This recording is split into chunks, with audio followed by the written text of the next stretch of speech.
Hello दोस्तों, नमस्ते भाई, गुड इवनिंग, कैसे हैं आप लोग। पंकज जी कह रहे हैं सर हॉलीडे कब होगी दिवाली की। तो हमारी कैरवेल की पूरी टीम ने डिसाइड किया है कि 10 तारीख से आपकी हॉलीडे होंगी और 10 से 15 तक आपकी लगातार छुट्टियां होंगी। अब आपको क्या टेंशन ही नहीं है, आपका पेपर तो भैया आप जो है 7 महीने बाद होने हैं। एसएससी के या और किसी एग्जाम के पेपर ठीक 7 महीने बाद होंगे। जून से पेपर होना शुरू होंगे।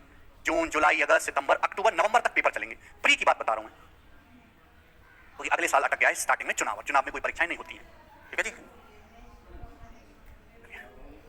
शुरू करते हैं मेरे प्यारे भाई आज की कहानी। आज से हम ये अपना सेंट्रोइड खत्म कर देंगे आज। ठीक है जी, चलिए हमारे एक आखिरी कंसेप्ट रह गया था, वो कंसेप्ट मैं आपको और बताता हूं। हमारे एक आखिरी कंसेप्ट रह गया था, वो देख लीजिएगा मेरे दोस्त। चलिए, मैंने आपको क्या बताया था कि भाई देखिए, ध्यान से सुनिएगा। जैसे ये आपके सामने राइट एंगल ट्रायंगल है बच्चों, समकोण त्रिभुज है।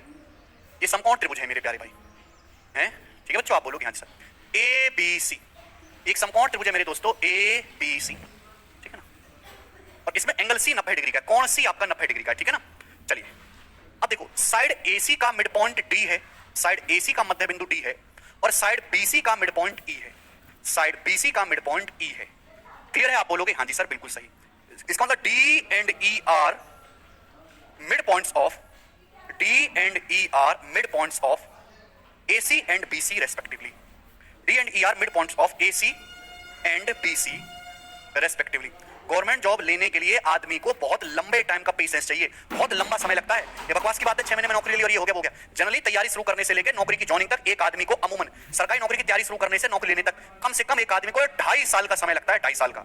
जब से लड़का तैयारी करना शुरू करता है और जब उसकी पहली तनख्वाह आनी शुरू होती है, आप कोई भी सरकारी एग्जाम ले लो, व्हाटएवर इट इज, इंडिया में कम से कम 2.5 वर्ष का समय लगता है, कम से कम है पूजा। ठीक है, लेकिन हमारे देश की जनता क्या है कि इन 2.5 साल तक पेशेंस ही नहीं रख पाती है। आप खुद ही सोचो ना, अगर आप अपने खुद का बिजनेस भी शुरू करोगे और बिजनेस पैसा कमा के देगा तो उसमें भी आपको कम से कम 4 साल का तो समय लगेगा ही ना। एक बिजनेस को फायदेमंद बनाने के लिए 4 साल का समय लगता है ना। तो आदमी 4 साल का पेशेंस है, ना ही 2.5 साल का पेशेंस है। इसलिए हमारे देश की जनता बहुत ही ज्यादा बेरोजगार है, वो पढ़ ही नहीं पाते। आकाश पूरा पढ़ना है शुरू से लेकर आखिर तक, मेहनत नहीं करना चाहते लोग, बस रिजल्ट पाना चाहते। रिजल्ट नहीं मिलता बेटा, ऐसे नहीं मिलता रिजल्ट। चलिए देखो, कल मैंने कंसेप्ट समझाया था, आज उसके आगे की कहानी है। कल मैंने क्या बोला था कि D and E R any points. अगर त्रिभुज एबीसी की लेग्स, ये लेग्स हैं एसी बीसी, लेग्स एसी पर कोई भी दो पॉइंट डी और ई है, तो मैंने आपको क्या कंसेप्ट सिखाया था? मैंने आपको कंसेप्ट ये सिखाया था, याद है किसी को? याद है? बीडी स्क्वायर एई स्क्वायर, इसको डी ले लेते हैं, इसको ई ले लेते हैं, इसको डी ले लेते हैं मेरे दोस्तों, इसको ई ले लेते हैं। AD square A D square plus BE square बराबर राइट साइड में AB का स्क्वायर प्लस मेरे प्यारे भाई ये जो लेंथ है DE, ये जो लेंथ है DE, बिल्कुल मेहनत नहीं करना चाहते यार आप लोग, बिल्कुल मेहनत नहीं करते, तन्नक भी कोई मेहनत आप में से कोई करता हो, प्लस DE का स्क्वायर। कल मैंने आपको ये कंसेप्ट पढ़ाया था और मैंने आपको इस कंसेप्ट को प्रूफ भी करवाया था इस कंसेप्ट को। ठीक है ना? क्या बोला था मैंने? एक समकोण त्रिभुज ABC की भुजाओं पर कोई भी दो पॉइंट, यहां तो मैंने मिड पॉइंट लिया, मिड पॉइंट को भूल जाओ। अगर समकोण त्रिभुज की लेग्स पर कहीं भी दो पॉइंट D और E लिए जाएं, कहीं भी दो पॉइंट D और E लिए जाएं, एनी टू पॉइंट हो, कोई भी दो पॉइंट लिए जाएं, कोई भी दो पॉइंट कहीं भी, तो AD square plus BE square बराबर हाइपोटेनस AB का स्क्वायर प्लस D स्क्वायर, कहीं भी दो पॉइंट हो। लेकिन अगर D और E मिड पॉइंट हैं, अगर D और E AC और BC के मिड पॉइंट्स हैं, तो ये बात तो सत्य होगी मिड पॉइंट्स हैं। तो आपको ये भी जानना है मेरे प्यारे भाई कि हमने आपको पढ़ा है मिड पॉइंट थ्योरम। किसी भी त्रिभुज में दो भुजाओं के मिड पॉइंट्स को मिलाने वाली लाइन तीसरी साइड के पैरेलल और आधा होती है। ये जो D है, ये साइड BC का मिड पॉइंट है, E जो वो साइड AC का मध्य बिंदु है, तो ये जो लाइन DE होगी ये AB के पैरेलल होगी और लंबाई में आधा होगी। यानी कि DE की जो वैल्यू होगी मेरे दोस्तों, वो क्या होगी? वो हाइपोटेनस AB का आधा होगी। आप बोलोगे हाँ जी सर, बिल्कुल सही। DE की जो लंबाई होगी हाइपोटेनस AB का आधा होगी मिड पॉइंट थ्योरम से। तो ये वैल्यू उठा के आप यहाँ रख दो, आप बोलोगे हाँ जी सर। यानी कि थ्योरम के बाद की थ्योरम है, थ्योरम का एक्सटेंशन है ये। AD square plus BE square बराबर AB का स्क्वायर प्लस DE का स्क्वायर। DE कितना? AB बटे 2, D का मान है AB बटे 2, तो AB बटे 2 का स्क्वायर हो जाएगा AB स्क्वायर बटे 4। अगर D और E मेरे दोस्तों साइड AC और BC के मिड पॉइंट है, यानी कि AD और BE क्या है? लेग्स की मीडियन है। AD और BE हाइपोटेनस के लेग्स की माध्यिकाएं हैं। ठीक है जी, आप बोलोगे हाँ sir. AB square plus AB square बटे 4, तो बच्चों क्या हो जाएगा ये? AD square plus BE square बराबर AD square plus BE square बराबर AB स्क्वायर में AB स्क्वायर बटे 4 जोड़ेंगे तो 5AB स्क्वायर बटे 4 हो जाएगा। ये 5AB स्क्वायर बटे 4 हो जाएगा। आप बोलोगे हाँ जी सर, 5AB स्क्वायर बटे 4। क्लियर है? 4 की यहाँ गुणा होगी तो 4 1 5 हो जाएगा। ये बटे 4 इधर से निकल जाएगा तो इधर आ जाएगा मेरे दोस्तों मल्टीप्लाई बाय 4। एक कंसेप्ट आ गया मन आत्मा में, खूब दिमाग में इस कंसेप्ट को पूरी तरीके से बिठा लीजिए, पूरी तरीके से। यानी कि किसी भी समकोण त्रिभुज में लेग्स की मीडियन के स्क्वायर का सम का 4 गुणे AD BE क्या है? व्हाट इज AD और BE? ये समकोण त्रिभुज की लेग्स की माध्यिकाएं हैं। ये समकोण त्रिभुज की लेग्स की मीडियन है, समकोण त्रिभुज के लेग्स की माध्यिकाएं हैं, लेग्स की मीडियन है AD और BE। तो लेग्स के मीडियन के स्क्वायर के सम का 4 गुना हाइपोटेनस के स्क्वायर के 5 गुने के बराबर होता है। समकोण त्रिभुज में लेग्स की मीडियन D और E मिड पॉइंट है, AD square plus BE square का 4 गुना हाइपोटेनस के स्क्वायर के 5 गुने के बराबर होगा। ठीक है भाई, रिकी कह रहे हैं इतने सारे कंसेप्ट कैसे याद रखें जैसे बाकी बालक याद रखते हैं। अगर आप याद नहीं रख सकते तो आप में काबिलियत नहीं है। जिस बालक को याद है सरकार उसको नौकरी देगी। सरकार क्यों ले आपको जब आप ज्योमेट्री के 2-4 गिने चुने कंसेप्ट याद नहीं रख सकते? बताओ, सिंपल सी बात है। दुनिया भी तो गणित के कंसेप्ट याद रखती है, मैं भी तो याद रखता हूं, आप क्यों नहीं करते? आप एक्चुअली याद करना ही नहीं चाहते। आपने आज तक कोई याद किया ही नहीं फॉर्मूला। आपने आज तक कोई फॉर्मूला याद किया है ना उसको कभी करने की कोशिश की है। केवल आपने उस पर यह सोचा है कि यह याद कैसे होगा। बार बार रिवीजन, बार बार रिवीजन, बार बार रिवीजन, बार बार रिवीजन, बार बार पढ़ो, बार बार पढ़ो, बार बार पढ़ो, बार बार सवाल करो, बार बार पढ़ो, अपने आप याद हो जाएगा। सोचो मत, पढ़ते रहो, पढ़ते रहो, पढ़ते रहो, पढ़ते रहो, पढ़ते रहो, हो जाएगा अपने आप।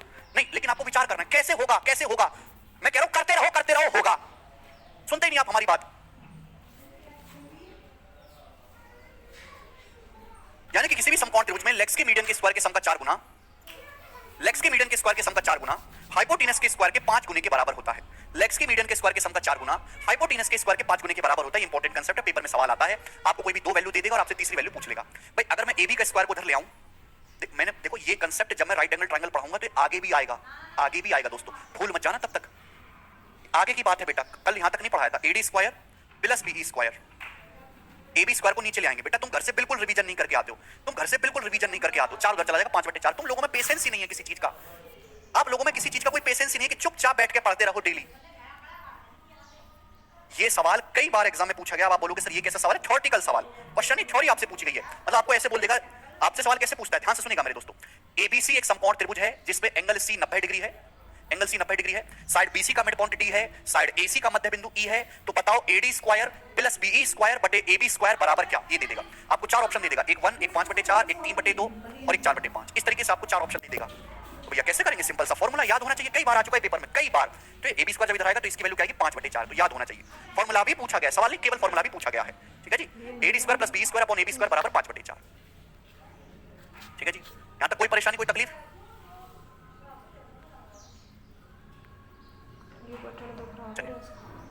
आगे चलते हैं मेरे दोस्तों। कंसेप्ट सभी को समझ में आ गया? अब सभी सवाल, फिर मैं आपको अगला कंसेप्ट। ये ज्योमेट्री की टोटल 15 शीट हैं, 15 शीट, 15 में से 10 शीट खत्म हो चुकी हैं। अब 11वीं शीट करेंगे हम। चलिए अगला सवाल, मतलब लास्ट क्वेश्चन है, एक ही सवाल करवाऊंगा, ऐसा भूल मत जाना। इस पे आगे जब हम समकोण त्रिभुज पढ़ेंगे तो दोबारा से ये चीज आएगी। मैं प्रूफ नहीं बताऊंगा, केवल फॉर्मूला आपको रिवाइज करवाऊंगा मैं।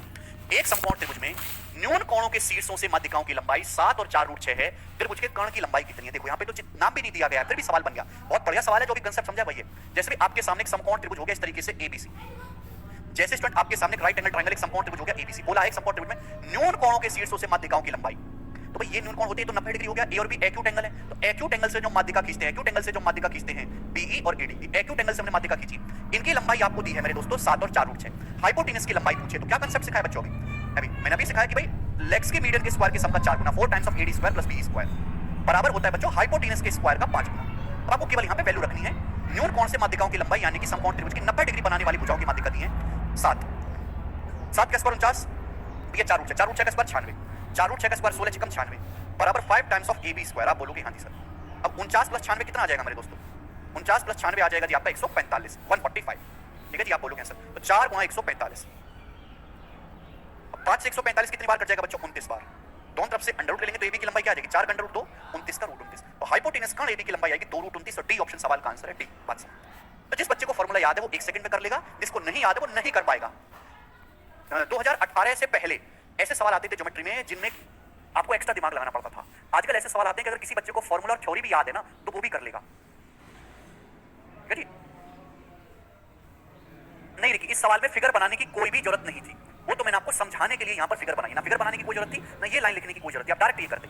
कि किसी भी समकोण त्रिभुज में लेग्स की जो मीडियन है, लेग्स की मीडियन के स्क्वायर का 4 गुना हाइपोटेनस के स्क्वायर के 5 गुने के बराबर होता है। ठीक है जी। और क्यों होता है उसके पीछे का कंसेप्ट कारण आपके सामने ये रहा, अच्छे डिटेल में समझाया है। अजी कंसेप्ट किंग वाली बुक में सारे कंसेप्ट एक साथ लिखे हुए हैं। इस बुक में ये सारे ही कंसेप्ट एक साथ लिखे हुए हैं। जैसे मैं आपको दिखा दूं, हम आपको पढ़ा रहे हैं आजकल सेंटर ऑफ ट्रायंगल। तो देखो सेंटर ऑफ ट्रायंगल में हम खोल लेते हैं सेंट्रोइड। देखो सेंट्रोइड ये रहा, देखो यहाँ पे लिख रहा है कंसेप्ट, ये लिख रहा है यहाँ पे कंसेप्ट, ये लिख रहा है 4 times of AD square plus B square बराबर 5 टाइम्स ऑफ AB स्क्वायर लिख रहा है। ठीक है जी। कैलेंडी कहने से पहले सारी थ्योरम एक साथ पढ़ाएं ना बेटा। कैलेंडी मैं सारी थ्योरम एक साथ पढ़ा दूंगा, लेकिन आप सारी थ्योरम एक साथ ध्यान ही नहीं रख पाओगे। पहली पढ़ाऊंगा ठीक रहेगा, दूसरी पढ़ाऊंगा ठीक रहेगा, 50वीं थ्योरम पढ़ाऊंगा पहली दूसरी गायब आपके दिमाग से। तो आपको पूछोगे ये कब हुआ? तो मैं थ्योरम पढ़ाता हूँ, जहां जरूरत होती है वहां प्रूफ करवाता हूं, कंसेप्ट बताता हूं, जहां जरूरत होती है एग्जांपल लेता हूं, फिर सवाल करवाता हूं, साथ के साथ होता हूं। मैं उस तरह का टीचर मास्टर नहीं हूं कि केवल कंसेप्ट पढ़ा के छोड़ दूं या प्री के सवाल करा के छोड़ दूं। सब कुछ पढ़ाऊंगा एक साथ, समय ज्यादा लूंगा। ठीक है ना। आपको कुछ नहीं करने दूंगा क्योंकि मुझे आप पे 2 रुपए का भरोसा नहीं है। 2 दो कौड़ी का कि आप खुद से कुछ कर सकते हो, आप खुद से कुछ कर सकते हो और आप घर पे जाके खुद से कुछ करोगे, ऐसा मुझे आप पर 2 कौड़ी का 2 रुपए का भी भरोसा नहीं है। इसलिए मैं सारी चीज क्लासरूम में खड़े होके स्टेप बाय स्टेप तुमको गधा पूरा मान के करवाता हूं। सुन लिया आपने? ये आपकी तारीफ में 4 शब्द थे, आपने सुन लिए, और जो कि अच्छी बात है, आपको इसमें खुश होना चाहिए। नेक्स्ट,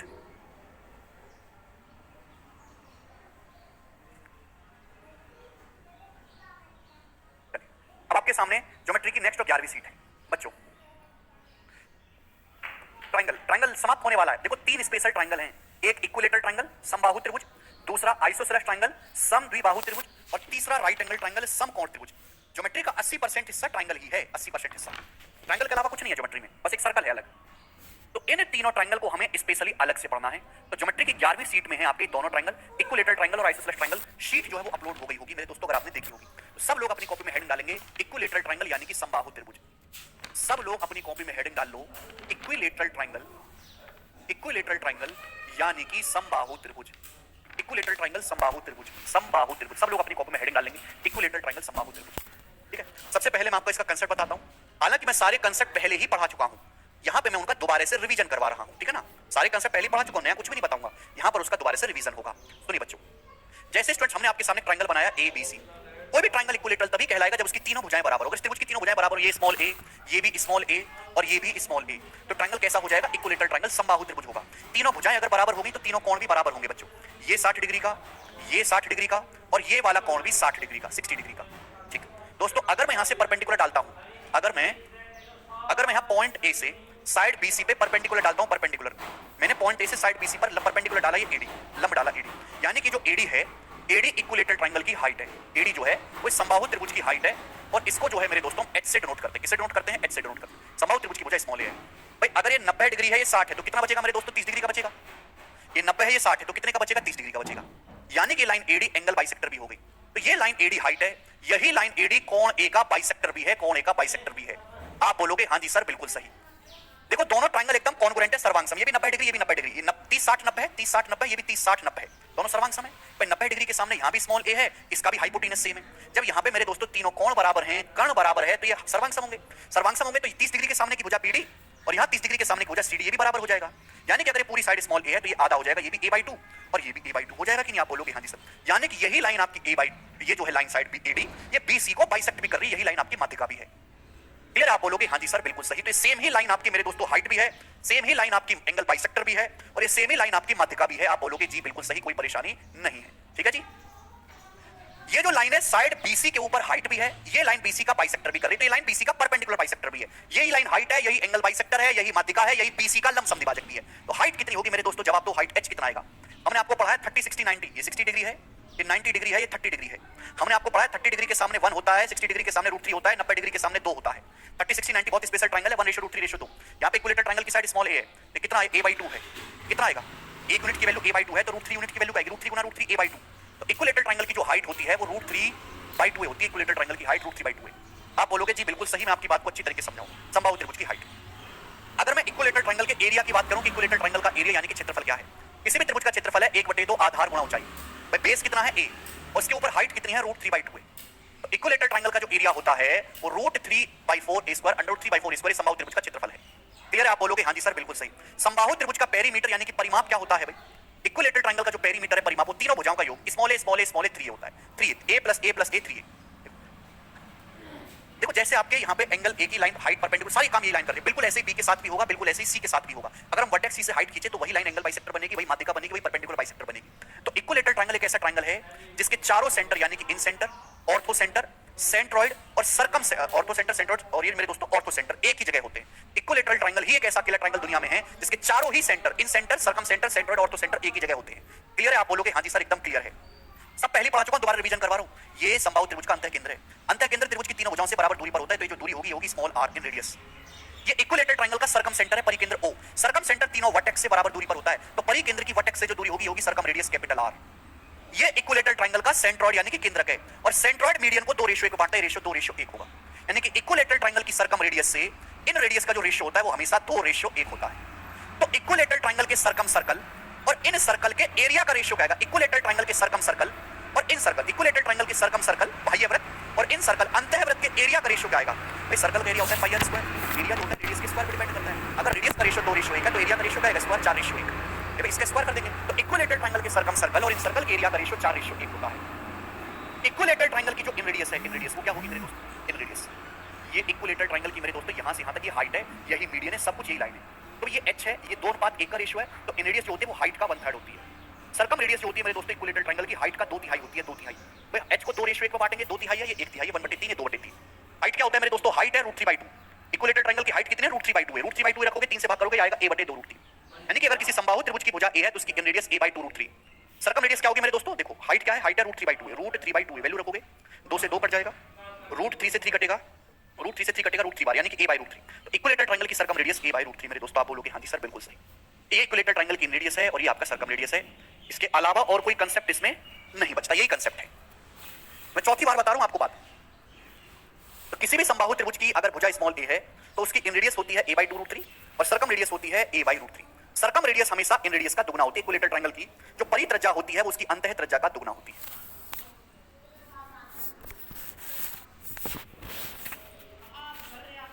अगर आपको समझ में आया तो सब लोग कमेंट में यस लिखेंगे।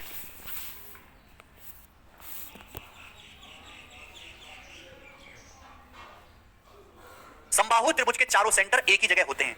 इन सेंटर अंतः केंद्र, इन सेंटर तीनों भुजाओं से बराबर दूरी पर होता है। तो इन सेंटर की साइड BC से दूरी है, रेडियस हो जाएगी। सर्कम सेंटर है, सर्कम सेंटर की वर्टेक्स से दूरी है, सर्कम रेडियस हो जाएगी कैपिटल R। ये सेंट्रॉइड रेशियो 2:1 होगा तो कैपिटल R से स्मॉल r का रेशियो 2:1। सारे कांसेप्ट बड़े डिटेल में यहां पर लिखे हुए बारीकी से। अब मैं आपको इन पर बेस्ड सवाल करवाऊंगा, बहुत आसान सवाल। ठीक है, धीरे जैसे जैसे हम आगे बढ़ेंगे वैसे वैसे लेवल भी बढ़ाएंगे। बताओ इसका क्या उत्तर है, बताएं, फटाफट करेंगे, करो। एक समबाहु त्रिभुज की परित्रिज्या 18 है, इसकी अंतः त्रिज्या की माप। ऐसे मजाक सवाल भी आते हैं 9 centimetre. Circum radius capital R दी आपको समबाहु त्रिभुज की। त्रिभुज कैसा है? समबाहु, स्पेशल ट्रायंगल है। इसकी अंतः त्रिज्या क्या होगी? समबाहु सर्कम रेडियस का आधा 9 आ जाएगा, रेडियस सर्कम रेडियस का आधा। एक समबाहु त्रिभुज के अंतःवृत्त की त्रिज्या 9√3 है, इन रेडियस 9√3 है। समबाहु त्रिभुज का परिमाप क्या होगा? अभी पढ़ाया कि समबाहु त्रिभुज की जो इन रेडियस होती है वो है a/2√3 रेडियस। इसकी वैल्यू सवाल में 9√3 दे रखी है रेडियस। तो इक्विलेटरल ट्रायंगल की साइड क्या आ जाएगी? साइड उधर चला जाएगा भाई, 9 9 18 √3 की √3 में गुना 3 54। इक्विलेटरल ट्रायंगल की साइड आ गई 54। पेरीमीटर क्या होता है? साइड का 3 गुना, तो 54 का 3 गुना कितना आ जाएगा? 165 सेंटीमीटर समबाहु त्रिभुज का परिमाप हो जाएगा। B option.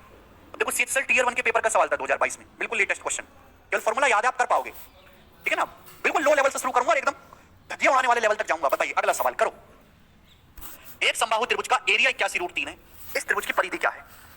हमने आपको पढ़ा कि एक समबाहु त्रिभुज का क्षेत्रफल होता है √3/4a²। ये एरिया होता है समबाहु त्रिभुज का, और ये एरिया है कितना? 81√3। यहां से साइड क्या आएगी? कट जाएगा भैया, आ जाएगा 81 का √9, 4 का √2, साइड आ गई 18। इक्विलेटरल ट्रायंगल की साइड 18 आ गई, तो पेरीमीटर परिमाप क्या आएगा? 18 का 3 गुना 54, 18 3 54। नेक्स्ट बताएं, करो, करिए जल्दी से।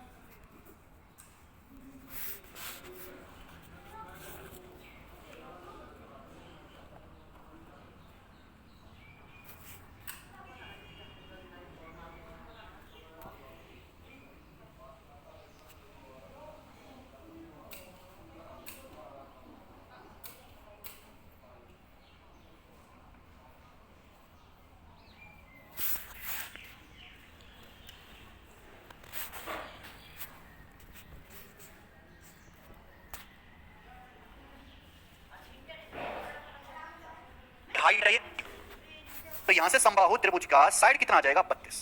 साइड 32 है तो पेरीमीटर आ जाएगा 3 गुना 96, 32 या 96। आगे एक समबाहु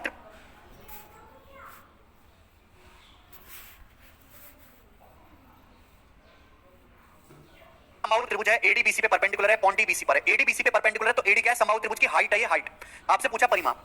हाइट क्या होती है समबाहु त्रिभुज की? √3/2a होती है हाइट। कितना है? 16√3। तो यहां से समबाहु त्रिभुज का साइड कितना आ जाएगा? 32। साइड 32 है तो पेरीमीटर आ जाएगा 3 गुना 96, 32 या 96। आगे एक समबाहु त्रिभुज की ऊंचाई 18 है, उसका एरिया क्या होगा? समबाहु त्रिभुज की हाइट 18 है, उसका एरिया क्या होगा मेरे दोस्तों? ठीक है, समबाहु त्रिभुज की हाइट क्या होती है? √3/2a, 18 है, तो यहां से समबाहु त्रिभुज की साइड कितनी आ जाएगी? √3 से 18 काटेंगे तो 6√3 बार जाएगा, साइड आएगी 12√3। समबाहु त्रिभुज की भुजा आ गई मेरे दोस्तों 12√3। तो एरिया क्या आएगा? एरिया आएगा समबाहु त्रिभुज का √3/4a²। अब 12√3 का स्क्वायर क्या होगा भाई? 12 का स्क्वायर 144, √3 का स्क्वायर 3, 4 से 144 36 बार, तो 36 दिया 108, 108 √3। B option 108 √3 answer.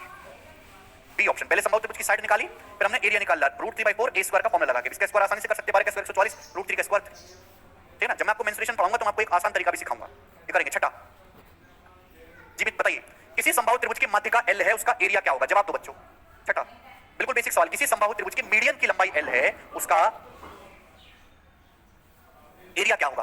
देखो बच्चों, मैंने कई बार बता चुका हूं कि जो संभावित त्रिभुज की माध्यिका है वही संभावित त्रिभुज की हाइट है, वही संभावित त्रिभुज का कौन समद्विभाजक है, वही संभावित त्रिभुज का भुजा का लंब समद्विभाजक है। अगर संभावित त्रिभुज की माध्यिका L है तो ये हाइट भी होगी, और संभावित त्रिभुज की हाइट क्या होती है? √3/2 है। यहां से साइड क्या आ जाएगी मेरे दोस्तों? 2L/√3 उधर जाएगा। संभावित त्रिभुज की आ गई मेरे दोस्तों भुजा। आपसे पूछा क्षेत्रफल, तो क्षेत्रफल आ जाएगा √3/4 a स्क्वायर।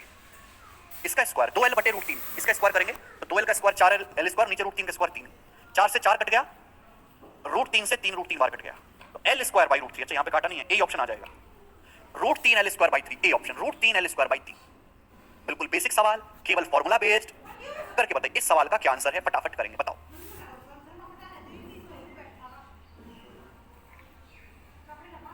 एक और जबरदस्त सवाल आपके सामने, करो। मान लीजिए कि x त्रिज्या r वाले वृत्त के अंतर्गत एक वर्ग का क्षेत्रफल है और y उसी वृत्त के अंदर एक समबाहु त्रिभुज का क्षेत्रफल है। इनमें से कौन सा कथन सही है, कौन सा स्टेटमेंट सही है? बहुत बढ़िया सवाल, कौन करेगा जी? x और y में आपको बताना है रिलेशन। मान लीजिए कि x त्रिज्या r वाले एक वर्ग का क्षेत्रफल है। x क्या है मेरे दोस्तों? x जो है, मान लीजिए x जो वो स्क्वायर का एरिया है, स्क्वायर का एरिया, और y है इक्विलेटरल ट्रायंगल का एरिया, समबाहु त्रिभुज का क्षेत्रफल। सुनिए बहुत प्यारा सवाल है, लेटेस्ट, दो क्वेश्चन मिक्स हैं। मान लीजिए x त्रिज्या r वाले वृत्त के अंदर एक वर्ग का क्षेत्रफल है। भाई एक वृत्त है जिसकी त्रिज्या r है, एक बार उसके अंदर एक स्क्वायर बनाया गया है और उसी के अंदर इक्विलेटरल ट्रायंगल बनाया गया। भाई एक वृत्त है ना, मैंने दो बार बना लिया। इसकी त्रिज्या r है, वृत्त है भाई, इसकी त्रिज्या है स्मॉल r, इसकी त्रिज्या कितनी? Small r। इसके अंदर एक स्क्वायर बनाया गया, स्क्वायर, उस स्क्वायर का एरिया x है। इसी सर्कल के अंदर एक समबाहु त्रिभुज बनाया गया, इस समबाहु त्रिभुज का एरिया जो है वो y है। आपसे यही पूछा है कि x से y में क्या रिलेशन है, x y का क्या रिलेशन है, जवाब दो। तो एक सर्कल है, इस सर्कल की जो रेडियस है मेरे दोस्तों कितनी है? Small r। इस सर्कल के अंदर एक स्क्वायर वर्ग बनाया गया है और इसी सर्कल के अंदर मेरे दोस्तों इक्विलेटरल ट्रायंगल बनाया गया, समबाहु त्रिभुज, इसी सर्कल की रेडियस स्मॉल r है। तो आपसे पूछा है दोनों के एरिया का रेशियो, बताओ बच्चों। करें।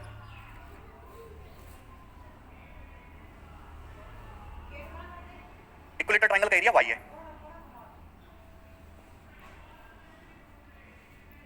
देखिए बहुत आसान है मेरे दोस्तों, बहुत ज्यादा बेसिक। थोड़ा सा दिमाग लगाओगे तो भाई साहब कर पाओगे, अगर थोड़ा सा दिमाग लगाओगे। एक सर्कल है मेरे प्यारे भाई और इसके अंदर स्क्वायर बना गया, सर्कल की रेडियस स्मॉल r, ये सर्कल इसी के अंदर इक्विलेटरल ट्रायंगल बना गया, इक्विलेटरल ट्रायंगल की जो है इस सर्कल की रेडियस स्मॉल r, दोनों का निकालना एरिया। अब आप मुझे बताओ, ये ठीक है स्क्वायर का डायगोनल है, जो स्क्वायर का डायगोनल है वही सर्कल का डायमीटर भी होगा। जो इस स्क्वायर का डायगोनल है मेरे प्यारे भाई, जो इस स्क्वायर का डायगोनल है वही सर्कल का, जो इस स्क्वायर का विकर्ण है वही सर्कल का व्यास भी होगा। भाई क्या बन जाएगा? सेंटर बन जाएगा। तो आप मुझे जरा ये बताओ कि इस स्क्वायर की भुजा क्या होगी, इस स्क्वायर की भुजा क्या होगी, आप मुझे बताओ इस स्क्वायर की भुजा क्या होगी। अगर स्क्वायर की साइड देखो, स्क्वायर का डायगोनल है 2r, स्क्वायर का जो डायगोनल होता है वो साइड का √2 गुना होता है, लेकिन स्क्वायर की साइड आ जाएगी √2r, ये स्क्वायर की साइड आ गई √2r। बोलो बात क्लियर है? बोलो बात क्लियर है कि नहीं? एकदम क्लियर। अगर इस सर्कल की रेडियस r है तो इसका डायमीटर, भैया कांसेप्ट होता है, अगर किसी वर्ग की भुजा a है तो उसका विकर्ण √2a होता है, ये कांसेप्ट है, आपको मैंने पहले भी बताया है। अब यहाँ पे विकर्ण जो है वो 2r है, जो स्क्वायर का डायगोनल है वही जो है सर्कल का व्यास भी है। तो अगर स्क्वायर की साइड का √2 गुना, स्क्वायर की साइड का √2 गुना होता है डायगोनल, तो स्क्वायर की साइड क्या आएगी? √2 से 2 काटेंगे √2r। अब आप मुझे बताओ इस इक्विलेटरल ट्रायंगल की साइड क्या आ जाएगी? एक्चुअली में ये जो सर्कल है ना, ये इस इक्विलेटरल ट्रायंगल का, इस समबाहु त्रिभुज का सर्कम सर्कल है। ये जो सर्कल है ना मेरे प्यारे भाई, ये इक्विलेटरल ट्रायंगल का सर्कम सर्कल है, परिवृत्त। और इक्विलेटरल ट्रायंगल के सर्कम सर्कल की रेडियस होती है साइड बटे √3। इक्विलेटरल ट्रायंगल की सर्कम रेडियस का फॉर्मूला क्या होता है? a/√3, ये तो फॉर्मूला है। ये जो सर्कल है समबाहु त्रिभुज का परिवृत्त है, तीनों शीर्षों से होकर गुजर रहा है, और सर्कम सर्कल की रेडियस स्मॉल r है मेरे प्यारे भाई। तो इक्विलेटरल ट्रायंगल की साइड जो आएगी वो √3r होगी, √3r। बोलो बात क्लियर है? आप बोलोगे हाँ जी सर बात एकदम क्लियर है। अब स्क्वायर का एरिया होता है भुजा का वर्ग, पर स्क्वायर का जो एरिया होता है वो क्या होता है? साइड का स्क्वायर, √2r का square, 2r square. Equilateral triangle का एरिया होता है √3/4 a स्क्वायर, a स्क्वायर का मतलब √3 का √3r स्क्वायर मेरे दोस्तों, ये आ जाएगा। तो x से y का रेशियो क्या आएगा भाई? दिमाग लगाने वाला सवाल है। x से y का रेशियो ये हो जाएगा मेरे प्यारे, 4 ऊपर, यानी कि r स्क्वायर तो कट ही जाएगा, r स्क्वायर तो कट ही जाएगा, 4 ऊपर 8/3 √3, कितना गया? 8/3 √3 आ गया मेरे दोस्तों। लेकिन आपसे आंसर स्क्वायर में, तो दोनों तरफ से स्क्वायर करूंगा, x y का स्क्वायर, तो x स्क्वायर बटे y स्क्वायर क्या आएगा? 8 का स्क्वायर 64, नीचे 3 √3 का स्क्वायर आ जाएगा भाई, 9 के 27। ठीक है भाई, आप बोलोगे आंसर। ऐसे क्रॉस मल्टीप्लाई करेंगे तो 27x स्क्वायर बराबर 64y स्क्वायर, 27x स्क्वायर बराबर 64y स्क्वायर, ये आंसर है बी ऑप्शन। बहुत जबरदस्त सवाल है, दोनों ही कंसेप्ट आपको करने हैं, फिर उसके बाद आप जो है x y का रेशियो निकालेंगे, आपको आपसे उसका स्क्वायर करना पड़ेगा कि आपसे स्क्वायर में पूछा है। ठीक है बच्चों, सीडीएस के पेपर का सवाल है, ये सीडीएस के पेपर का करके बताएंगे। अगला सवाल, सवाल नंबर है बच्चों आपके सामने यहां पर 8, सवाल नंबर है स्टूडेंट यहां पर आपके सामने 8। जवाब दीजिएगा इस सवाल का क्या आंसर है, बताएं।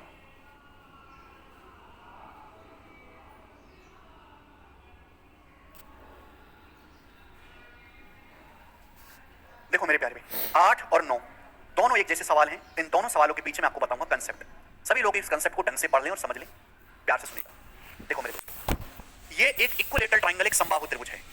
क्या है मेरे दोस्तों? ये एक इक्विलेटरल ट्राइंगल है, एक समबाहु त्रिभुज है, ABC इक्विलेटरल ट्राइंगल है, ABC। इसकी तीनों भुजाएं बराबर हैं, स्मॉल ए स्मॉल ए स्मॉल ए। तो इस इक्विलेटरल ट्राइंगल का ये क्या है मेरे दोस्तों? Circum circle. ये इस इक्विलेटरल ट्राइंगल का सर्कम सर्कल यानी कि परिवृत्त है। ये इस इक्विलेटरल ट्राइंगल का मेरे दोस्तों सर्कम सर्कल यानी कि परिवृत्त है।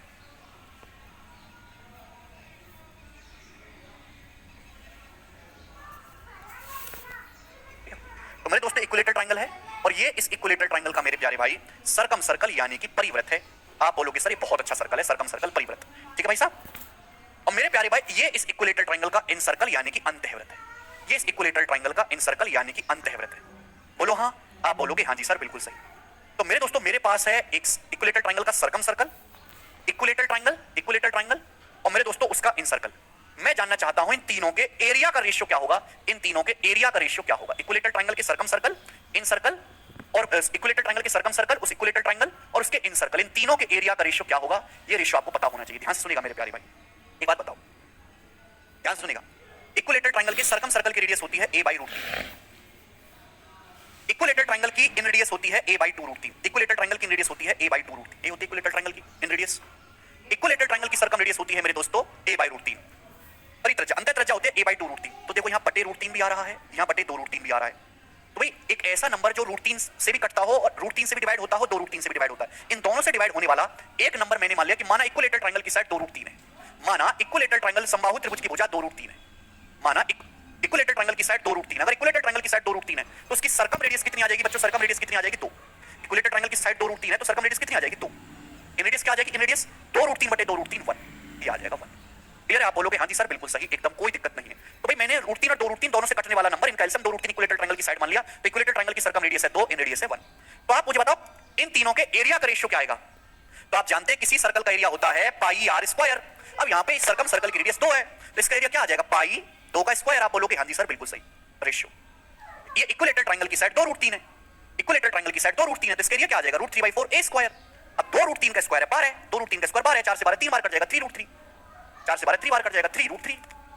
भाई यहाँ पे सर्कल की रेडियस है 1 तो सर्कल का एरिया आ जाएगा पाई 1 का स्क्वायर। आप बोलोगे हाँ जी सर।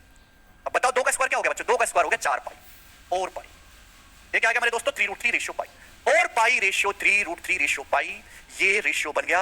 इसको अपने मन और आत्मा में पूरी तरीके से बिठा लीजिए कि किसी समबाहु त्रिभुज के सर्कम सर्कल, उस समबाहु त्रिभुज और उसके इनसर्कल के एरिया का रेशियो 4 पाई रेशियो 3√3 रेशियो पाई होता है। किसी भी इक्विलेटरल ट्राइंगल के किसी भी समबाहु त्रिभुज के सर्कम सर्कल, उस समबाहु त्रिभुज और उसके इनसर्कल के एरिया का रेशियो, इन तीनों के एरिया का रेशियो, इसका एरिया, इसका एरिया और इसका एरिया, इन तीनों के एरिया का रेशियो 4 पाई रेशियो 3√3 रेशियो पाई होता है। मन में बिठा लीजिए।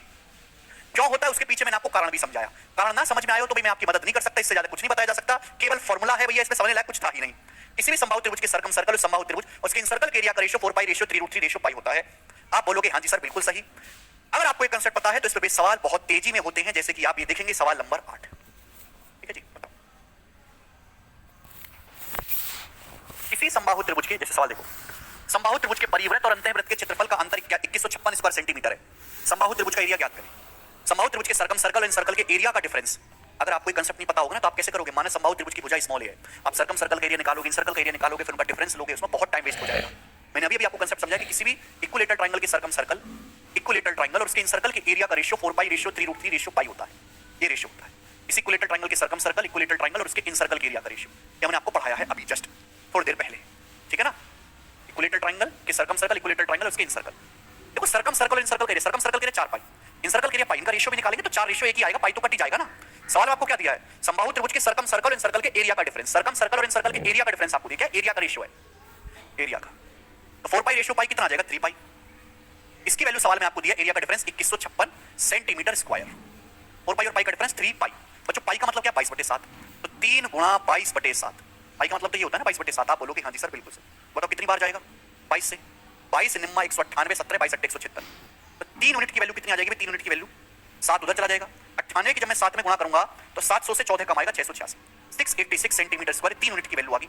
आपसे पूछा इक्विलेटरल ट्रायंगल का एरिया, इक्विलेटरल ट्रायंगल का एरिया क्या? 3√3, 3√3 की वैल्यू क्या आ जाएगी? दोनों तरफ √3 से गुणा कर दो, तो 3√3 की वैल्यू आ जाएगी 686√3, 686√3 इक्विलेटरल ट्रायंगल का एरिया आ गया। ए ऑप्शन सवाल का आंसर है, बात खत्म, मुझे कुछ करने की जरूरत ही नहीं है। समझ में आए?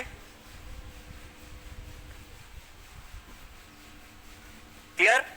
तो पेपर में कुछ भी करके दे सकता है मेरे दोस्तों, कुछ भी करके दे सकता है एग्जाम में, ठीक है भाई साहब, कुछ भी बना के दे सकता है। हो सकता है मेरे दोस्तों आपको दे दे कि इक्विलेटरल ट्रायंगल के सर्कम सर्कल और इन सर्कल के एरिया का योग दे दे, आपको सम दे दे, योग दे दे आपको 75 पाई है, तो बताओ समबाहु त्रिभुज का क्षेत्रफल क्या है? ऐसे सवाल आपको दे दे। क्वेश्चन नहीं आ गया कि इक्विलेटरल ट्रायंगल के सर्कम सर्कल और इन सर्कल के एरिया का योग 75 पाई है, समबाहु त्रिभुज का एरिया, सर्कम सर्कल और इन सर्कल के एरिया का सम दे दिया 4 पाई और 5 पाई, 4 पाई और पाई 5 पाई हो जाएगा। सर्कम सर्कल और इन सर्कल के एरिया का सम आपको दे दिया 75 पाई। आपसे पूछ लिया इक्विलेटरल ट्रायंगल का एरिया 15 गुना, ये इक्विलेटरल ट्रायंगल का एरिया 3√3, इसकी वैल्यू भी 15 गुना हो जाएगी 45√3, और आंसर हो सकता है आंसर अप्रॉक्स में दे दे। √3 क्या होता है? 1.732, ठीक है भाई, या अप्रॉक्स करके दे दे। तो इस तरीके से सवाल भी एग्जाम में तेरे बन सकते हैं भाई। सवालों का तो कोई अंत नहीं है, लेकिन कंसेप्ट लिमिटेड होते हैं, तो कंसेप्ट जानना जरूरी है, ठीक है बच्चों। आप बोलोगे हाँ जी चल हाँ जी, इसके आगे चलते हैं। कंसेप्ट सभी को समझ में आया? चलिए इसमें एक बात और ऐड कर देता हूं मैं अपनी तरफ से, जिसमें ये सर्कल है मेरे दोस्तों, ये कंसेप्ट आपको किसी किताबों में नहीं मिलते। ये सब चीजें किताबों में अगर मिलने लगे हैं तो तनक तनक से सॉल्यूशन बालक कर लेंगे, वैसे किताबों से पढ़ के कोई समझ भी नहीं सकता। टैलेंटेड बालक तो समझ लेंगे, बट एक कमजोर बालक है बीए वाला, वो कैसे समझेगा भाई? जैसे सर्कल है मेरे दोस्तों, इस सर्कल के अंदर बना है स्क्वायर, ये A B C D, circle के अंदर एक स्क्वायर इनस्क्राइब्ड है, चार भुजाएं बराबर है, a square A B C D is inscribed in a circle.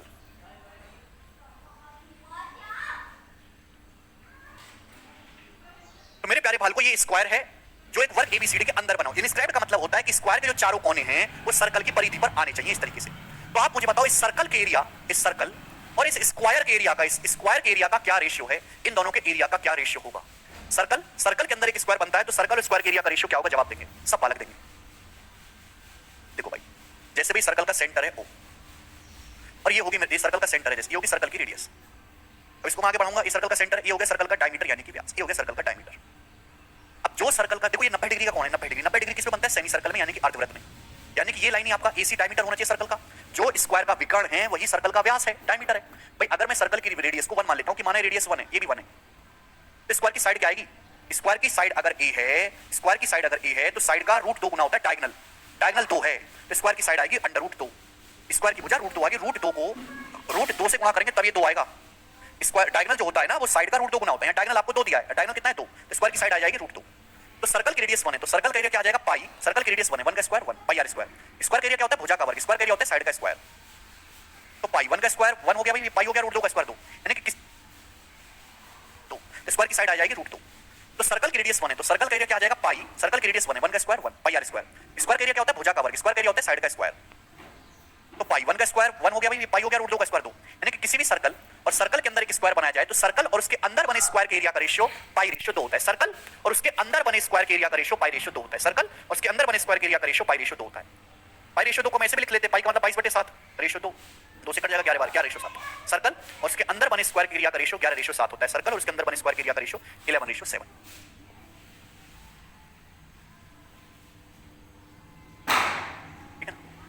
तो बच्चों अभी एग्जामिनर हुआ नहीं, मैं तो एग्जामिनर को हिंट दे रहा हूं कि भाई आगे वो ऐसा करे। देखो ये समबाहु त्रिभुज है, समबाहु त्रिभुज का सर्कम सर्कल, समबाहु त्रिभुज फिर उसका इन सर्कल, ये बनाया गया समबाहु त्रिभुज का सर्कम सर्कल, समबाहु त्रिभुज फिर उसका इन सर्कल। अगर इसके अंदर एक स्क्वायर एक वर्ग बनाया जाए, इस इक्विलेटरल ट्रायंगल के इन सर्कल के अंदर मेरे दोस्त स्क्वायर बनाया जाए, वर्ग क्या बनाया मेरे दोस्त? वर्ग बनाया। What is this square? इसकी चारों भुजाएं बराबर हैं, चारों भुजाएं बराबर हैं, चारों भुजाएं बराबर हैं। इक्विलेटरल ट्रायंगल का सर्कम सर्कल इन सर्कल, उसके अंदर बनाया गया स्क्वायर। तो आप मुझे बताओ फिर क्या रेशियो हो जाएगा? आप ये बात अच्छी तरीके जानते हैं कि भाई इस सर्कल के अंदर बना है स्क्वायर, केवल इन दोनों पे ध्यान दो, इस पे और इस पे। अगर सर्कल का एरिया पाई है, इस सर्कल का एरिया पाई है, तो इसके अंदर जो स्क्वायर बनेगा उस स्क्वायर का एरिया 2 होगा, पाई रेशियो 2। आप बोलोगे हाँ जी सर बिल्कुल सही है, पाई रेशियो 2 और पाई रेशियो 3√3 रेशियो पाई रेशियो 2। समबाहु त्रिभुज के परिवृत्त, समबाहु त्रिभुज उसके अंतःवृत्त और उसके अंदर बने स्क्वायर के एरिया का रेशियो और पाई रेशियो 3√3 रेशियो पाई रेशियो 2 होता है। आप बोलोगे हाँ जी सर मैं आपकी बात को अच्छी तरीके से समझ गया। अब आपसे यहां पर कुछ भी पूछा जा सकता है, कुछ भी का मतलब कुछ भी हो सकता है। आपको इन दोनों की वैल्यू देके आपसे इन दोनों का सम पूछ ले, इन दोनों का डिफरेंस देके आपसे इन दोनों का सम पूछ ले। हो सकता है आपको इन दोनों का डिफरेंस देके आपको ये पूछ ले, किसी कुछ पूछे, कुछ भी पूछ सकता है। हो सकता है आपको ये वैल्यू देके मेरे दोस्तों आपसे ये पूछ ले, ये पूछ ले। जैसे पेपर में सवाल आ गया, पेपर में सवाल आ गया, मैं एग्जामिनर को हिंट दे रहा हूं कि किसी समबाहु त्रिभुज के सर्कम सर्कल, किसी समबाहु त्रिभुज के सर्कम सर्कल का एरिया 154 सेंटीमीटर स्क्वायर, 154, ठीक है भाई, ये आ गया। किसी समबाहु त्रिभुज के सर्कम सर्कल का एरिया 154 सेंटीमीटर स्क्वायर है। तो आपसे पूछा समबाहु त्रिभुज के इन सर्कल के अंदर बने स्क्वायर का एरिया क्या होगा, ये आपसे पूछ लिया। किसी समबाहु त्रिभुज के परिवृत्त का एरिया 154 है, तो समबाहु त्रिभुज के अंतःवृत्त के अंदर इन सर्कल के अंदर बने स्क्वायर का एरिया क्या होगा, इन सर्कल के अंदर इंस्क्राइब्ड स्क्वायर का एरिया क्या होगा, ये सवाल बन गया आपसे। आप बोलोगे सर पूरा सवाल 6, हमको सर्कम सर्कल का एरिया दिया है सर 154। सर्कम सर्कल का एरिया क्या होता है 4 पाई, पाई का मतलब 22/7, ये आपको दिया बेटा 154। और आपसे पूछा स्क्वायर का एरिया, यानी कि सर्कम इक्विलेटरल ट्रायंगल के इन सर्कल के अंदर स्क्वायर का एरिया 2 यूनिट की वैल्यू आपसे पूछिए। ठीक है, ये समबाहु त्रिभुज के अंदर एक स्क्वायर बनता है, तो सर्कल और स्क्वायर के एरिया का रेशियो क्या होगा, जवाब देंगे, सब बालक देंगे। देखो भाई, जैसे भी सर्कल का सेंटर है O, और ये होगी मेरे सर्कल का सेंटर है, जैसे ये होगी सर्कल की रेडियस। अब इसको मैं आगे बढ़ाऊंगा, ये सर्कल का सेंटर, ये हो गया सर्कल का डायमीटर यानी कि व्यास, ये हो गया सर्कल का डायमीटर। अब जो सर्कल का देखो ये 90 डिग्री का कौन है, 90 डिग्री, 90 डिग्री किसमें बनता है, सेमी सर्कल में यानी कि अर्धवृत्त में। यानी कि ये लाइन ही आपका AC डायमीटर होना चाहिए सर्कल का। जो स्क्वायर का विकर्ण है वही सर्कल का व्यास है, डायमीटर है। भाई अगर मैं सर्कल की रेडियस को 1 मान लेता हूं कि माने रेडियस 1 है, ये भी 1 है, तो स्क्वायर की साइड क्या आएगी, स्क्वायर की साइड अगर A है, स्क्वायर की साइड अगर A है तो साइड का रूट 2 गुना होता है डायगोनल, डायगोनल 2 है, तो स्क्वायर की साइड आएगी √2, स्क्वायर की भुजा √2 आएगी, √2 को √2 से गुणा करेंगे तब ये 2 आएगा। स्क्वायर डायगोनल जो होता है ना वो साइड का √2 गुना होता है, डायगोनल आपको 2 दिया है, डायगोनल कितना है 2, स्क्वायर की साइड आ जाएगी √2। तो सर्कल की रेडियस 1 है, तो सर्कल का एरिया क्या आ जाएगा पाई, सर्कल की रेडियस 1 है, 1 का स्क्वायर 1 पाई r स्क्वायर। स्क्वायर का एरिया क्या होता है भुजा का वर्ग, स्क्वायर का एरिया होता है साइड का स्क्वायर, तो पाई 1 का स्क्वायर 1 हो गया भाई, पाई हो गया √2 का स्क्वायर 2। यानी कि किसी भी सर्कल और सर्कल के अंदर एक स्क्वायर बनाया जाए तो सर्कल और उसके अंदर बने स्क्वायर के एरिया का रेशियो π/2 होता है। सर्कल और उसके अंदर बने स्क्वायर के एरिया का रेशियो π/2 होता है। सर्कल और उसके अंदर बने स्क्वायर के एरिया का रेशियो π/2 होता है। π/2 को हम ऐसे भी लिख लेते हैं, पाई का मतलब 22/7, रेशियो 2, 2 से कट जाएगा 11 बार, 11/7। सर्कल और उसके अंदर बने स्क्वायर के एरिया का रेशियो 11/7 होता है। सर्कल और उसके अंदर बने स्क्वायर के एरिया का रेशियो 11/7।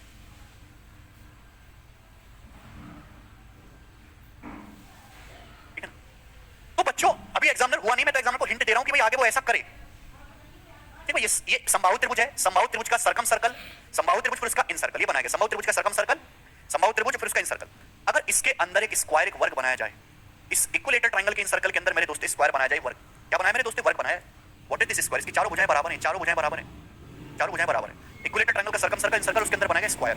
तो आप मुझे बताओ वर्ग बनाया जाए, ठीक है। तो बच्चों अभी एग्जामिनर हुआ नहीं, मैं तो एग्जामिनर को हिंट दे रहा हूं कि भाई आगे वो ऐसा करे। देखो ये समबाहु त्रिभुज है, समबाहु त्रिभुज का सर्कम सर्कल, समबाहु त्रिभुज फिर उसका इन सर्कल, ये बनाया गया समबाहु त्रिभुज का सर्कम सर्कल, समबाहु त्रिभुज फिर उसका इन सर्कल। अगर इसके अंदर एक स्क्वायर एक वर्ग बनाया जाए, इस इक्विलेटरल ट्रायंगल के इन सर्कल के अंदर मेरे दोस्त स्क्वायर बनाया जाए, वर्ग क्या बनाया मेरे दोस्त, वर्ग बनाया है। व्हाट इज दिस स्क्वायर, इसकी चारों भुजाएं बराबर हैं, चारों भुजाएं बराबर हैं, चारों भुजाएं बराबर हैं। इक्विलेटरल ट्रायंगल का सर्कम सर्कल इन सर्कल उसके अंदर बनाया गया स्क्वायर। तो आप मुझे बताओ फिर क्या रेशियो हो जाएगा। आप ये बात अच्छी तरीके जानते हैं कि भाई इस सर्कल के अंदर बना है स्क्वायर, केवल इन दोनों पे ध्यान दो, इस पे और इस पे। अगर सर्कल का एरिया पाई है, इस सर्कल का एरिया पाई है, तो इसके अंदर जो स्क्वायर बनेगा उस स्क्वायर का एरिया 2 होगा, π/2। आप बोलोगे हाँ जी सर बिल्कुल सही है, π/2। और π/3 √3 π/2। समबाहु त्रिभुज के परिवृत्त, समबाहु त्रिभुज उसके अंतःवृत्त और उसके अंदर बने स्क्वायर के एरिया का रेशियो और π/3 √3 π/2 होता है। आप बोलोगे हाँ जी सर मैं आपकी बात को अच्छी तरीके से समझ गया। अब आपसे यहां पर कुछ भी पूछा जा सकता है, कुछ भी का मतलब कुछ भी हो सकता है। आपको इन दोनों की वैल्यू देके आपसे इन दोनों का सम पूछ ले, इन दोनों का डिफरेंस देके आपसे इन दोनों का सम पूछ ले। हो सकता है आपको इन दोनों का डिफरेंस देके आपको ये पूछ ले, किसी कुछ पूछे, कुछ भी पूछ सकता है। हो सकता है आपको ये वैल्यू देके मेरे दोस्तों आपसे ये पूछ ले, ये पूछ ले। जैसे पेपर में सवाल आ गया, पेपर में सवाल आ गया, मैं एग्जाम को हिंट दे रहा हूं कि किसी समबाहु त्रिभुज के सर्कम सर्कल, किसी समबाहु त्रिभुज के सर्कम सर्कल का एरिया, सर्कम सर्कल का एरिया 154 सेंटीमीटर स्क्वायर है, 154। ठीक है भाई, ये आ गया। किसी समबाहु त्रिभुज के सर्कम सर्कल का एरिया 154 सेंटीमीटर स्क्वायर है।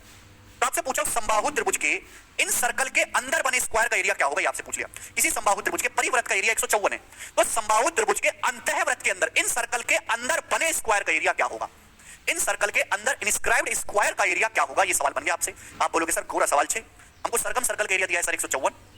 सर्कम सर्कल का एरिया क्या होता है 4 पाई, पाई का मतलब 22/7, ये आपको दिया बेटा 154। और आपसे पूछा स्क्वायर का एरिया, यानी कि सर्कम इक्विलेटरल ट्रायंगल के इन सर्कल के अंदर स्क्वायर का एरिया 2 यूनिट की वैल्यू आपसे पूछिए, ये सवाल बन जाएगा। 22 7 154, 7 ऊपर जाएगा 7 7 49/4, 2 यूनिट की वैल्यू पूछिए तो 49/2, 49/2 आएगा 24.5, 24.5 सेंटीमीटर स्क्वायर इस सवाल का आंसर था। दुनिया उड़ के कर सकती थी 24.5। आप बोलोगे सर गोरा 6 सवाल कर पाओगे भाई साहब? एक इसका छोटा वर्जन कर लेते हैं, 9वां सवाल करके बताओ सब बालक कमेंट्स में जल्दी।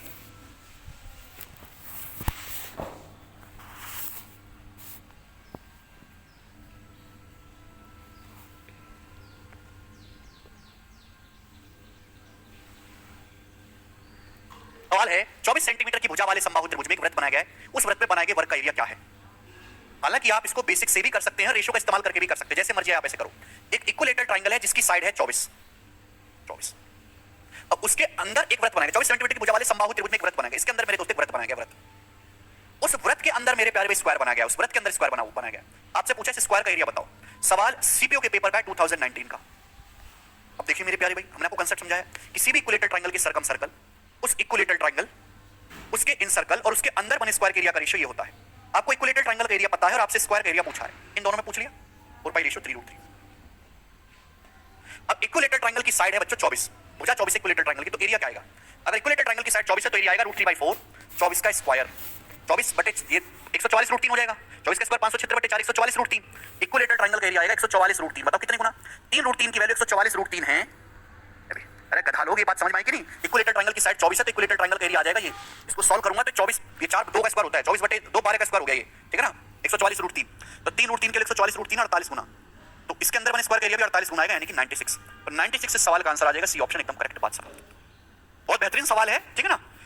मैंने तो आपको इतना तैयार कर दिया कि एग्जामिनर कुछ भी पूछ ले इसमें से, कुछ भी, और सब आप निकाल सकते हो। अब आपके लिए बच्चों का खेल है कि हमने आपको एक ऐसा रेशियो निकाल के दे दिया जो आपके काम को आसान करेगा। इस रेशियो के बिना भी सवालों को सॉल्व किया जा सकता है, इस रेशियो के बिना भी, ठीक है ना? बट अगर आपको कंसेप्ट पता होगा तो जल्दी सॉल्व होगा, और जल्दी सॉल्व करने वाले की ही नौकरी लगती है। अगला कंसेप्ट जल्दी से करेंगे 10वां। बताओ बच्चों, बहुत बेहतरीन question, find the radius small are.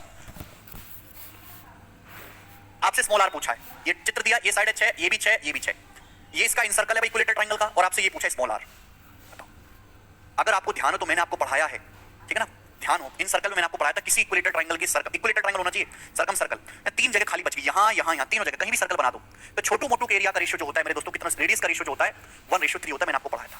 अगर इसकी रेडियस 3 है तो इसकी रेडियस 1 है, एरिया का रेशियो होगा 1:9 पढ़ाया था। ये इक्विलेटरल ट्रायंगल है, इसकी साइड 6 है, ये इक्विलेटरल ट्रायंगल का इंसर्कल है अंतःवृत्त, तो इंसर्कल की रेडियस क्या होती है? a/2√3। अब साइड तो 6 है, साइड कितनी है? 6। अब 6 को जब भाग करेंगे 2√3 से कितना आएगा? √3 आ जाएगा, √3, 2 3 6, 3 को √3 से √3 आ गया, तो इस छोटू की रेडियस क्या आ जाएगी? 1/√3। इसकी जो रेडियस आ जाएगी बटे 3, √3 का भी बटे 3 कर देंगे, 1/√3 आंसर है, ए ऑप्शन। ये कंसेप्ट है, मैंने आपको इन सर्कल में पढ़ाया था, भूल गए हो तो पीछे कॉपी टटोल के देख लो, कंसेप्ट को बिल्कुल भूला मत करो, क्राइम में कंसेप्ट को भूलना। आगे चलते हैं, अगला टाइप 11 12 13 14 4 क्वेश्चन मैं आपको करवाऊंगा, चलेगा? 4 क्वेश्चन, चारों क्वेश्चन को सॉल्व करने का मैं आपको बेस्ट तरीका बताऊंगा, बाल को बेस्ट, इतना बेस्ट बेस्ट बेस्ट। भाई हमने आपको ये पढ़ाया है मेरे दोस्तों, ध्यान से सुनिएगा, पहले आपको कंसेप्ट का रिवीजन करवाता हूं फिर सवाल। हमने आपको ये पढ़ाया है कि अगर कोई आइसोसेलेस ट्रायंगल है, यानी कि समद्विबाहु त्रिभुज, जैसे एबीसी एक आइसोसेलेस ट्रायंगल है, समद्विबाहु त्रिभुज के दोनों भुजाएं बराबर है, ये भी स्मॉल ए, ये भी स्मॉल ए, क्लियर? आप बोलोगे हाँ जी सर। और मेरे दोस्तों ये इसकी सीवियन है, सीवियन, हम इसकी कोई सीवियन खींच देते हैं, इसके 2 पार्ट कर रही है मेरे दोस्तों, एम एन, ये एम है और ये लेंथ एन है, ये लेंथ एम है और ये लेंथ एन है, और ये सीवियन की लंबाई एक्स है। तो मैंने सिखाया special case in isosceles triangle x square बराबर ए स्क्वायर माइनस एम एन। अगर किसी भी समद्विबाहु त्रिभुज में आप जहां दोनों भुजाएं मिलती है उस कॉमन वर्टेक्स से कोई भी सीवन खींच दो तो एक्स स्क्वायर बराबर ए स्क्वायर माइनस एम एन सिखाया है, ये आइसोसेलेस ट्रायंगल के लिए। लेकिन इक्विलेटरल ट्रायंगल, समबाहु त्रिभुज भी तो आइसोसेलेस होता है, पर इक्विलेटरल ट्रायंगल में भी तो 2 साइड बराबर होती है, अलग बात है तीसरी भी बराबर होगी, तो इक्विलेटरल ट्रायंगल में भी तो ये कांसेप्ट इस्तेमाल होना चाहिए। आप बोलोगे सर होना चाहिए, होना चाहिए। अगर कांसेप्ट इस्तेमाल होना चाहिए तो आपको 4 सवाल कराऊंगा इस पे, जैसे कि सवाल नंबर है आपके सामने यहां पर 11, जवाब जी। 2014 के मेंस का बहुत पुराना सवाल, बोला है कि ए बी सी एक समबाहु त्रिभुज है, ए बी सी हो समबाहु, ए बी सी समबाहु त्रिभुज है, बी साइड बी सी को 2:3 में डिवाइड करता है। एबीसी इक्विलेटरल ट्रायंगल है, इसकी तीनों साइड बराबर है, तीनों साइड बराबर है, पहले लिखा हुआ है। डी साइड बीसी को 2:3 में डिवाइड करता है, साइड बीसी पर एक पॉइंट डी है कि भाई ये 2:3 है, 2 है, अगर बीडी 2 है तो डीसी 3 है, साइड बीसी को 2:3 में डिवाइड करता है पॉइंट डी। तो 25 एडी स्क्वायर का मान बताओ, 25 एडी स्क्वायर का मान बताओ, एडी का स्क्वायर। देखो इक्विलेटरल ट्रायंगल की तीनों साइड बराबर होती हैं, ये 2 और 3 5 हो रहा है, ये साइड पूरी क्या हो रही है? मुझे तो रेशियो निकालना है, तो रेशियो में काम कर लूंगा। डी 2:3 में डिवाइड कर रहा है, 2 है 3 है, टोटल हो गया 5, तो ये भी 5 होना चाहिए, ये भी 5 होना चाहिए। यहाँ पे कई तरीके के सवाल बनते हैं। पहला, आपसे अगर ये पूछा जाए कि एडी स्क्वायर बटे, चाहे इक्विलेटरल ट्रायंगल की पूछता क्या है, इक्विलेटरल ट्रायंगल की साइड और सीवन रिलेशन पूछता है, एडी स्क्वायर, चाहे आपको एबी बोल ले, चाहे एसी बोल ले, चाहे बीसी छापती है, एडी स्क्वायर बोल ले, चाहे एबी लिख ले, चाहे बीसी, चाहे एसी, एडी स्क्वायर बटे एबी स्क्वायर। ये सवाल आएगा पेपर में कि बताओ इसका मान क्या होगा, ये क्वेश्चन आएगा आपको पेपर में, ठीक है ना? सीवियन और इक्विलेटरल ट्रायंगल की साइड में रेशियो पूछता है, तो बताओ ये एक इक्विलेटरल ट्रायंगल है, देखो इसकी दोनों साइड तो बराबर है, तो एडी का स्क्वायर का आएगा, अभी कंसेप्ट बताइए कितना है? 5 का स्क्वायर माइनस ये 2 है 3 है, -2 × 3 आप बोलोगे हाँ जी सर, अपॉन एबी का स्क्वायर। एबी कितना है मेरे दोस्तों? एबी ये समबाहु त्रिभुज की भुजा है 5 का स्क्वायर। 5 का स्क्वायर 25 माइनस 6 19, 19 बटे 25, एडी स्क्वायर बटे एबी स्क्वायर आ जाएगा 19 बटे 25। अगर आपसे पूछा होता तो सपोज, क्लियर, आप बोलोगे हाँ जी सर बिल्कुल सही। कल पूछा 25 एडी स्क्वायर चला जाएगा तो 25 एडी स्क्वायर बराबर आएगा 19 एबी स्क्वायर, 25 एडी स्क्वायर बराबर 19 एबी स्क्वायर। सी ऑप्शन सवाल का आंसर है सी। हमेशा ही इस सीवियन और समबाहु त्रिभुज की भुजा में रेशियो आपसे पूछता है, ठीक है प्यारे दोस्त। आप बोलोगे हाँ जी सर, ऑप्शन के हिसाब से एबी में एबी दिख रहा था, ठीक है बच्चों, आप बोलोगे बिल्कुल कोई दिक्कत नहीं। इस सवाल को करने का बेसिक तरीका, अगर आप इस तरीके से, ये शॉर्टकट है, आप अगर बेसिक से करेंगे खच्चरों वाले तरीके से, किताबों में आपको दिखाई देता है और बालक करते हैं, तो यहां से परपेंडिकुलर डालो, यहां से पहले परपेंडिकुलर डालो 90 डिग्री, फिर यहाँ पे पाइथागोरस थ्योरम लगाओ, ये बाइसेक्ट करेगा, पाइथागोरस थ्योरम लगा के एडी की लंबाई निकालो, तो लेंथ ही काम पड़ जाएगा। पहले बाइसेक्ट करेगा, ये लेंथ निकालो, हाइट निकालो, फिर पाइथागोरस से एडी निकालो, ठीक है ना। तो ये इसका बेसिक तरीका हो जाएगा, टाइम टेकिंग प्रोसेस। तो मेरा कंसेप्ट है वो एकदम सॉलिड है और 1 सेकंड में आंसर आपको निकाल के देता है। लेटेस्ट सवाल देखेंगे मेरे दोस्तों, ये रहा सवाल नंबर है 12, करके बताएंगे भाई साहब इस सवाल का क्या आंसर है। टेक्नीशियन, समबाहु त्रिभुज एबीसी में, एक समबाहु त्रिभुज एबीसी में डी भुजा बीसी पर इस प्रकार है कि बीडी बराबर 2डीसी। एक समबाहु त्रिभुज एबीसी है, एबीसी में साइड बीसी पर कौन डी इस प्रकार है कि बीडी जो है डीसी का दुगना है, बीडी जो है डीसी का दुगना है, यानी कि डीसी की लंबाई 1 है तो बीडी 2 है। एबी स्क्वायर, यदि एबी स्क्वायर बटे रेशियो एडी स्क्वायर बराबर A by B, AB square बटे AD square A by B के बराबर स्मॉल ए बाई बी, तो आपसे A plus B upon A minus B पूछा है तो आपको ये निकालना पड़ेगा। देखो एडी का एसीवियन, चूंकि ये समबाहु त्रिभुज है तो तीन भुजाएं बराबर होगी, अगर ये 2 और 1 3 यूनिट है तो ये भी 3 होगा, ये भी 3 होगा। तो एबी का स्क्वायर क्या आएगा, साइड एबी कितना है 3, एडी का स्क्वायर क्या आएगा आप खुद बताओ। जब ये सीवियन है, ये दोनों तो साइड इक्वल है, तो ये दोनों तो इक्वल ही है, तो 3 का स्क्वायर माइनस 2 इंटू 1। आप बोलोगे हाँ जी सर बिल्कुल सही, एकदम टन टन टन टन टन आ रहा। तो 9 बटे और नीचे आ जाएगा 9 माइनस 2 7, 3 का स्क्वायर 9 बटे 7, नीचे क्या आ जाएगा 9 माइनस 2 7 हो जाएगा ना, 9 बटे 7। सवाल में आपको स्मॉल ए बाई बी बोला है, ए plus B upon A minus B, A plus B मतलब 9 प्लस 7 16, नीचे 9 माइनस 7 2, 16 बटे 2 8 है सवाल का आंसर। सेकंड ऑप्शन 8 बहुत फेमस है मेरे दोस्तों। अगला सवाल लीजिएगा, सवाल नंबर है स्टूडेंट आपके सामने, plus B upon A minus B, A plus B मतलब 9 प्लस 7 16, नीचे 9 माइनस 7 2, 16 बटे 2 8 है सवाल का आंसर। सेकंड ऑप्शन 8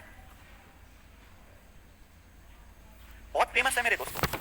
अगला सवाल लीजिएगा, सवाल नंबर है स्टूडेंट आपके सामने यहां पर 13वां, करो बच्चों इसका क्या उत्तर है। एबीसी एक समबाहु त्रिभुज है, भुजा बीसी पर एक क्वांटिटी इस प्रकार है कि बीडी रेशियो बीसी बराबर 2:7। ए बी सी समबाहु, एबीसी एक समबाहु त्रिभुज है, तीन भुजाएं बराबर है, साइड बीसी पर एक क्वांटिटी इस प्रकार है कि बीडी से बीसी का रेशियो 2:7।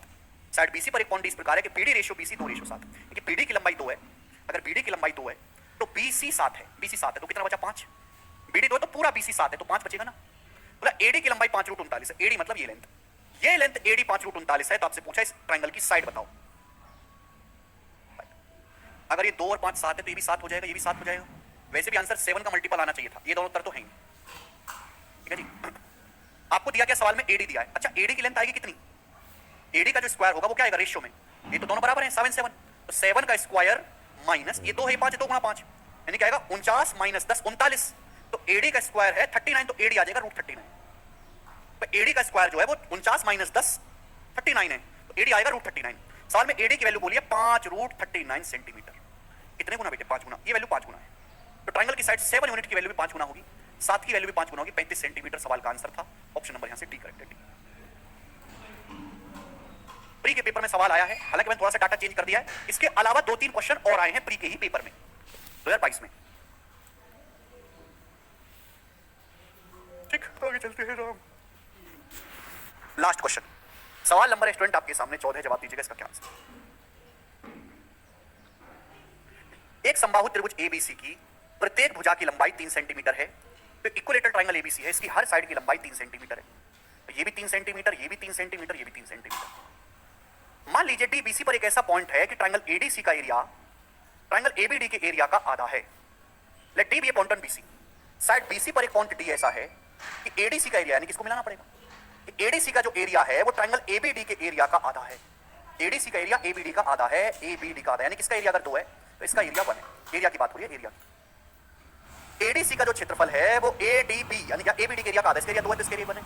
आपको हमने कंसेप्ट पढ़ाया है कि भाई ये क्या है, ये एक सीवियन है, सीवियन बेस को उसी रेशियो में डिवाइड करती है जिस रेशियो में एरिया डिवाइड होता है। अगर इन दोनों ट्रायंगल के एडीबी और एडीसी इनके एरिया का रेशियो 2:1 है, तो बेस का रेशियो भी 2:1 ही होना चाहिए, 2:1 ही होना चाहिए। आप बोलोगे हाँ जी सर, अब 3 सेंटीमीटर, भुजा बीसी की लंबाई क्या है 3 सेंटीमीटर, 3 सेंटीमीटर को 2:1 में बांटेंगे तो 2:1 आ जाएगा, यानी कि लेंथ 2 सेंटीमीटर आ गई, 1 सेंटीमीटर, 3 को 2:1 में बांटोगे तो 2:1 ही हो जाएगा। आपसे पूछा एडी की लंबाई क्या है, तो एडी की जो लेंथ है बच्चों कितनी आ जाएगी, √, मेरे पास तो टेक्नोलॉजी है, बेसिक बालक क्या करेगा, परपेंडिकुलर डालेगा पहले फिर करेगा, मेरे पास तो इतना टाइम नहीं है, बिजी आदमी है, √3 का स्क्वायर माइनस 2 इंटू 1, तो 9 - 2 यानी कि 7 √7 की आंसर है।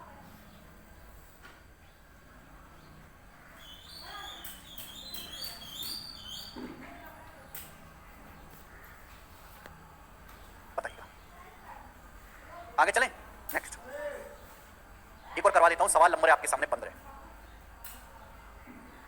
ये सवाल मोस्ट इंपॉर्टेंट है, मोस्ट इंपॉर्टेंट। एक समबाहु त्रिभुज का एरिया 300 सेंटीमीटर स्क्वायर है। इसके तीनों शीर्षों को काटकर, इसके तीनों वर्टेक्स को काटकर एक रेगुलर हेक्सागन बनाया गया। Regular hexagon, समषटभुज। समषटभुज का एरिया ट्रायंगल के एरिया का कितना परसेंट है? सबसे पहले कंसेप्ट जानो। जैसे अगर आप कोई भी इक्विलेटरल ट्रायंगल बनाते हैं, जैसे हमने आपके सामने इक्विलेटरल ट्रायंगल बनाया, समबाहु त्रिभुज है, इसकी तीनों भुजाएं बराबर है।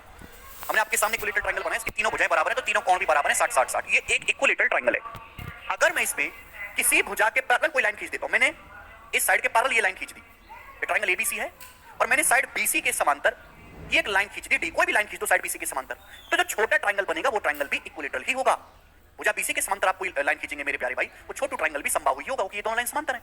ये 60 है तो ये भी 60 होगा, संगत कोण, करस्पॉन्डिंग एंगल। ये 60 डिग्री है तो ये भी 60 डिग्री होगा, संगत कोण। यानी कि मेरे प्यारे भाई ये तीनों कोण बराबर होने की वजह से तीनों भुजा भी बराबर होगी। भूल मत जाना, कल की क्लास में कंसेप्ट इस्तेमाल होगा। तो किसी समबाहु त्रिभुज में अगर आप एक भुजा के पैरेलल दूसरी लाइन खींचोगे तो छोटा ट्रायंगल भी बच्चों इक्विलेटरल ही बनेगा।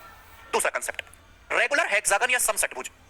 रेगुलर हेक्सागन या हिंदी में हम लोग इसको कहते हैं समषटभुज। समषटभुज का मतलब एक ऐसी आकृति जिसमें 6 भुजाएं, षटभुज मतलब 6 भुजाओं वाला, तो मतलब समान।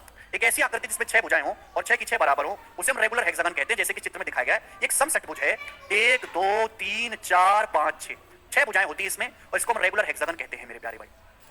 एक्चुअली रेगुलर हेक्सागन कोई नई चीज नहीं है, 6 इक्विलेटरल ट्रायंगल का कॉम्बिनेशन है।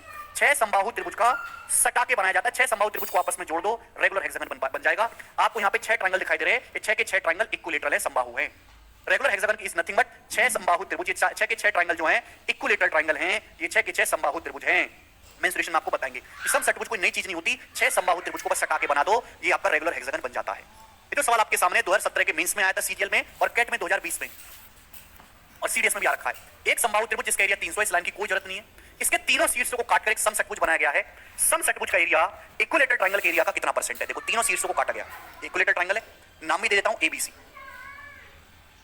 इक्विलेटरल ट्रायंगल है तो तीनों साइड बराबर है, तीनों शीर्षों को काट के रेगुलर हेक्सागन बना। कैसे बना होगा? देखो एक तो ऐसे कटा होगा, ये वाला साइड बीसी के पैरेलल, एक ऐसे कटा होगा भाई ये साइड एबी के पैरेलल, और एक ऐसे कटा होगा मेरे दोस्तों साइड एसी के समांतर, साइड बीसी के समांतर। तो मेरे प्यारे भाई ये बन गया आपका, देखो ये बन गया आपका रेगुलर हेक्सागन। दिखाई दे रहा है, दिखाई दे रहा है बच्चों रेगुलर हेक्सागन। आप बोलोगे सर क्या मस्त दिखाई दे रहा है सर, 6 साइड है, 1 2 3 4 5 6, 6 की 6 साइड बराबर है।